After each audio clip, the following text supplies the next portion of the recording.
Hello everybody, Varun John Adams this side. Since the day when the clash occurred between Donald John Trump and Zelensky, the geopolitics have gone to the next level. In fact, the conflict never seems to be Russia versus Ukraine anymore. Many other countries involved at this point of time. European Union, United Kingdom, Canada, more importantly, China and Iran, plenty of other countries involved in this. Now, this particular episode doesn't just describe about the conflicts, it also describes about the global economical downfall that could probably happen to many other countries due to the decision that has been taken by USA. Now, to tell you about USA, they are in deep trouble and they are in a crucial position to take decisions. So first thing is, they are in a position to come out of NATO, and number two, they are also in a position to come out of United Nations. Alright, and it's all due to one common reason, because USA literally backed off Ukraine since a particular heated argument that has occurred between Donald John Trump and Zelensky, where Zelensky literally showed no gratitude and he began to use US for his selfish purpose. And at the same time, most of the people tells that Zelensky seems to be a comedian and actor and he is not fit to be a president anymore. As a result, the situation of Ukraine and Zelensky has become far more worse than anyone else thinks. In fact, Zelensky has sent a letter to White House and to Donald John Trump telling that he is willing to surrender. Ukraine's President Volodymyr Zelensky says it's time to make things right with President Trump after their clash at the White House on Friday. He said he would work under what he called the president's strong leadership to bring lasting peace, hours after Donald Trump suddenly announced that he was pausing all military aid to Ukraine. And number two, he's also willing to sign for a peace deal, and at the same time, he's also willing to sign the deal for extracting the mineral resources. Alright, let's dive into today's episode and see what are the actual geopolitical scenarios going on in today's world. Now, coming to the first thing, we all know that US President have been insulted and totally disrespected by Zelensky on that particular Oval Space meeting, and from then, US have decided not to support Ukraine anymore at this point of time, and they simply stopped all kind of ammunition, army support and all kind of weapons and everything. We learned just now that the US is pausing military aid to Ukraine. How big a blow is that to their fight against Russia? And even the European countries who's ready to support, including UK, France, Germany, even those people who's ready to support Ukraine at the toughest point of time, they simply decided to support alongside USA. But the moment when the US backed off, even it seems to be very impossible that Ukraine is no longer going to get any sort of support for this particular war. So as it turns out, Ukraine seems to surrender, and as a result, Zelensky simply wrote a letter to US President Donald John Trump telling that I am willing to surrender, I am willing for a peace deal, and at the same time, I am willing for the mineral extraction deal as well. Earlier today, I received an important letter from President Zelensky of Ukraine. The letter reads, Ukraine is ready to come to the negotiating table as soon as possible to bring lasting peace closer. Nobody wants peace more than the Ukrainians, he said. So, Donald John Trump, who gave the first presidential speech of this year 2025 after being elected for the second time, he really elaborated this particular incident in the parliament speech in Congress, telling that I am going to establish a strong peace between Ukraine and Russia, and even Russia is willing for a strong peace deal with Ukraine. We've had serious discussions with Russia and have received strong signals that they are ready for peace. Wouldn't that be beautiful? Wouldn't that be beautiful? And how this peace deal is really going to be negotiated, how this peace deal is really going to take place, well, he never disclosed any such matters at this point of time. So time is really going to tell us in the upcoming days. And coming to Russia, they always have the upper hand since the argument has really taken place in the Oval Space, and Russia is obviously going to keep those 20% of the land that has been captured. And Vladimir Putin, since he is really being ready for the peace deal, he literally welcomes the decision that has been taken by United States of America for not providing any sort of ammunition or weapon support anymore to Ukraine. And even Donald John Trump simply told that, just like Joe Biden, just like Barack Obama, he is not really going to do the same mistake once again to Vladimir Putin and Russia, which literally affects them. So he wants to end the war all at once, and he wants to bring peace to the whole world. And that is what he meant in the parliament speech as well. And his final statement simply defines that I want to end this war and this is my final decision. Now, this particular stand that has been taken by United States and Donald John Trump has a higher potential. In fact, it has a huge risk to break the relationship between European Union and USA. And why? Because Europe is no longer interested any of the countries to support Russia, and Europe as a whole, including UK, Italy, Germany and everybody else, they are backing off Russia at this point of time. And as I told you earlier, it's absolutely impossible for the whole European nation to give complete war support to Ukraine, because in fact US has given the major contribution to Ukraine in terms of weapons and other things. So even as I told you earlier, Europe was planning to do the same alongside getting the support with USA to Ukraine, but it seems to be impossible at this moment. And it's all because of Zelensky, who literally became a reason for triggering a person's ego, who is none other than Donald John Trump. Now, speaking about Zelensky, he even did the same thing for Joe Biden as well. In fact, 2-3 years ago, when Joe Biden was literally arranging the fund of $1 billion to Ukraine, he never showed gratitude. In fact, he never thanked them. Rather, he told that, I want $1 billion to be diversified in this manner, that manner, and everything else. And not even a single word of thanks has been shared to Joe Biden. And Joe Biden, who got deeply frustrated, and he hanged off the phone before even Zelensky finishes the talk. And while Joe Biden seems to be so diplomatic, Joe Biden seems to be so calm and continued to give support till his presidential tenure, Donald John Trump simply unable to tolerate all of it, and he simply declined the support at this point of time. Now, all of it is really happening at this point of time. Meanwhile, US have a high risk to quit NATO and at the same time United Nations as well. And to tell you about it in simple terms, coming to NATO, it's very easy for any country to become a member, but it's always being a complicated process to quit NATO at this point of time. Why? Because first thing is USA need 2/3 of the votes of Congress in order to withdraw from NATO, and number two, Donald John Trump simply can take a decision to quit NATO and to withdraw from it at this point of time. Now, if at all US is able to come out of NATO, it is a high risk for NATO at this point of time. And why? Because US is providing 2x of the funds than any other country could provide. In the sense, European countries who's being in the part of NATO and US as well. So US seems to fund more compared to other European countries. So it seems to be a huge risk for NATO at this point of time. So it's absolutely impossible for NATO to allow US to exit in this particular moment. And coming to United Nations, they have literally created a structure that one country can easily become a member, but it's probably difficult for the same country to withdraw from the particular organization. And just imagine United States of America quitting United Nations, how it could be. Just imagine the situation. It's so crucial, right? So if at all US want to do it, they simply do it in one simple way, by means of violating their rules. In the sense, to give you an example, if Donald John Trump stops sending envoys to the meetings for a longer and longer period of time, it seems to be like boycotting, and at the same time it seems to be like the violation of rules. So this seems to frustrate the United Nations for a longer period of time. They'll simply kick United States of America out of the UN. Now, if at all this happens, it is going to be a huge backfire for United States of America. And why? Because they simply cannot control the nations which they control at this point of time. To tell you an example, Taiwan, who is already having a lot more threat against China, and South Korea. To tell you in simple words, you know how North Korea is dangerous, right? So North Korea will simply take over South Korea.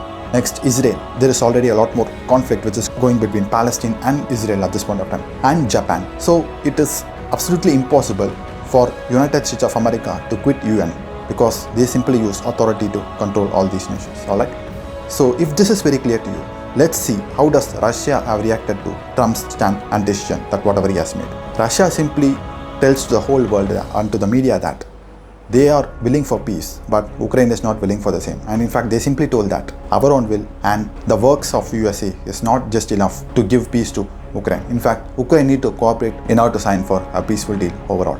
So even US at this point of time, they just never stopped giving ammunitions. They also stopped the intelligence as well. In the sense, the spy intelligence that could probably give a lot more information regarding the Russian army troops and Russian secret mission plans as well. So even US have stopped at this point of time. So Ukraine have no choice rather than to surrender. And Russia want to take it very slowly, because first thing, they have a huge economic downfall due to a lot more number of sanctions that has been given by USA.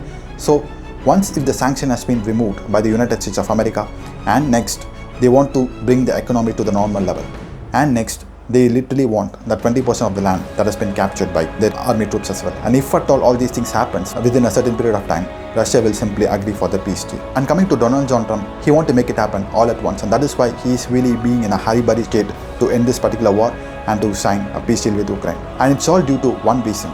Do you even wonder why Russia, US and many other countries are targeting this particular land of Ukraine?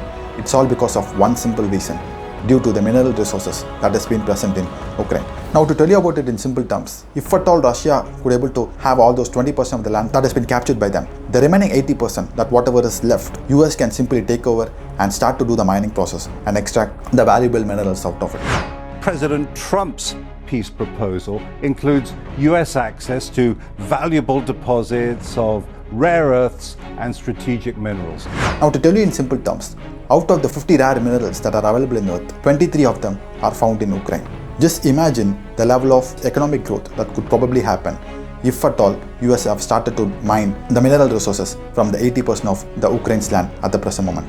Now elaborating further, Ukraine is really having 2% of uranium, 1.6% of magnesium, 1.5% of iron, 7% of titanium, which could be used for aerospace and military industry, 4% of graphite, which could be used for battery production, beryllium, which could be used for defense and telecom industries, and lithium, which is used for producing battery for e-vehicles. Now, to tell you about this particular mineral resources, this is worth $15 trillion. So to elaborate further, Indian economy is just $3.5. It is 5 times more of it. So do you really guess the importance of these mineral resources at this point of time? So that is what Donald John Trump and US is aiming together. Simply to extract minerals and to grow their economy further.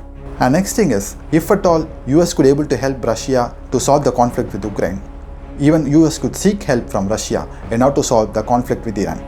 Now to tell you about the relationship between US and Iran, it is like a cat and mouse game which has no end. Trump last month restored what he called maximum pressure campaign on Iran in a bid to stop Tehran from building a nuclear weapon.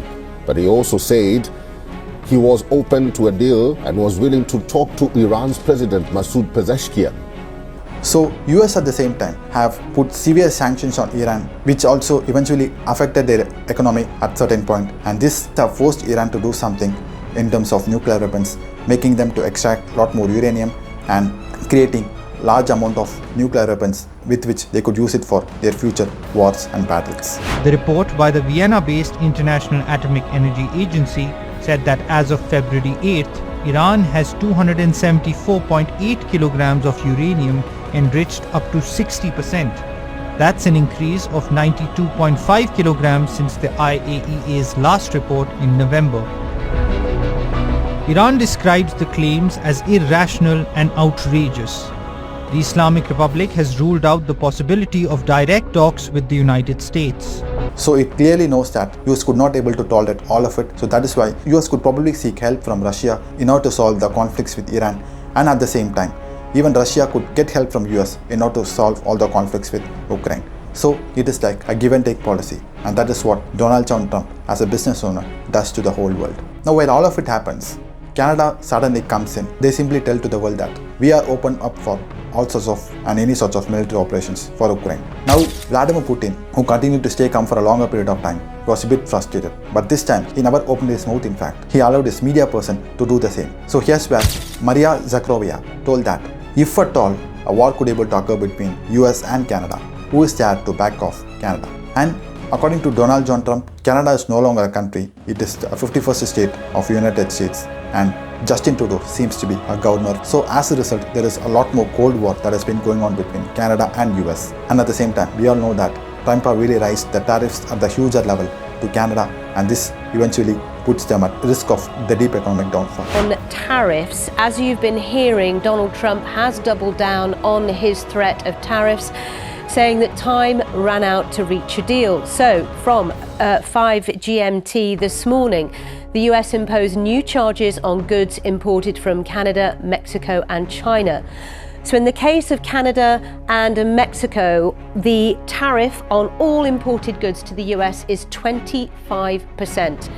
And coming to this person, Maria Zakharova, she started to appreciate Donald John Trump by telling that US did the best contribution for peace. And this seems to be the rarest form of history. And why? Because any sort of representative from Russia never appreciates a president or a higher authority of the United States of America. Alright. And at last, a small update from China. Once again, there's a lot of conflicts and clash between China and Donald John Trump since 2016, and even at COVID time, we all know that Donald John Trump used to tell coronavirus as China virus, and he started to mock Chinese at a number of occasions. And in 2016, he started a huge trade war against China, and it also led to an economic downfall. Now, in fact, he's really doing the same to China in this year 2025. Now, seeing all of it, China simply told the statement that start to treat every country in an equal manner. Never ever show any sort of partialities.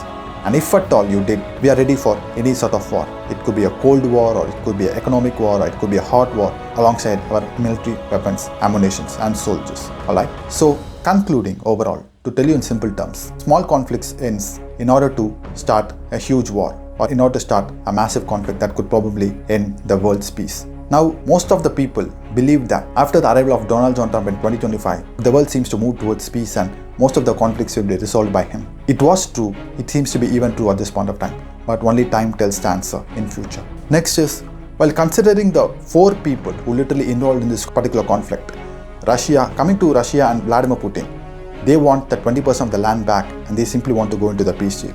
And coming to Donald John Trump, he as a business owner, at his own business perspective, he wants to do business with various countries and he wants to scale his economy ahead of everyone else in this world. And coming to Europe, they never ever want this third world war. And why? Because they knew very well that Europe will no longer exist if at all third world war happens. And coming to Zelensky, he seems to be very dramatic and at the same time he seems to show zero and nil gratitude to the people who once helped him. So the world is at the edge to lose its peace because this time it's not just one country, it's the whole world really involved at this point of time. My question is, why don't US alongside Joe Biden would stop providing those ammunition and weapons and all sorts of economic support and anything else in 2022 itself?